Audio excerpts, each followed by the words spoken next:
تەوژمی دووەم کە بە هەمان شێوە زۆر بەڕوونی و ئاشکرایی دژی ئەم تەوحیدەی ئەڵڵایە کە تۆ واجبە لەسەر لێبەری بی و لە شوێنکەوتەکانی بریتیە لە تەوژمی دیموکراسی خوازەکان کە دیمۆس کراتۆس وشەیەکی یۆنانیە بە معنای حکمی زۆرینە دێ، یعنی حەڵاڵ و حەرام با زۆرینەی خەڵک بۆم داڕێژێ.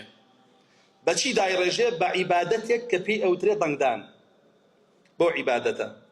بەچی ئەکرێ؟ بە پەنجەی شایەتومان ئەکرێ، ئەبێ ڕەشی کەی بۆی، قبوڵی کەی بۆی، ئەو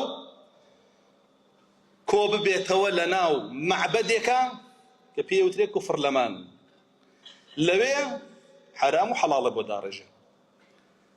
ئەمە تەوژمی دووەمە کە تۆ ئەبێ دوور بی لێی، چونکە تۆ ئەڕۆی بە پەنجەی شاهەدومانە شایەتیە دەی بۆ ئەو شەخصە کە ڕازیت ئەو حرام و حەڵاڵە بۆ داڕێژێ لەگەڵ ئەڵڵایە،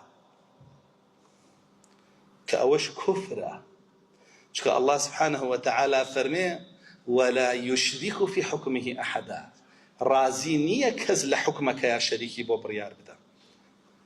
تۆ ئەم تەوژمە ئەم سیستمە کە قبوڵی ئەەکەی حکمی زۆرینە با ئەڵڵاش بپەرستی، یعنی من ڕازیم لەگەڵ ئەڵڵایە زۆرینە حرام و حەڵاڵم بۆ دیاریکە، ئەوە ئەتکاتە موشریک. تۆ ئەبێ بەس بە حرام و حەڵاڵی ئەڵڵا ڕازی بی، هیچ بڕووبیانویەکیش ناخوا بۆ ئەوەی تۆ کوفر کەی، بۆ ئەوەی تۆ شیرک کەی، حرام و حەڵاڵ لە غەیری ئەڵڵا وەرگری. ئەمە تەوژمی دیموکراسیە کە تۆ واجبە لەسەر لێی بەریبی وە لە ئەهلەکەشی.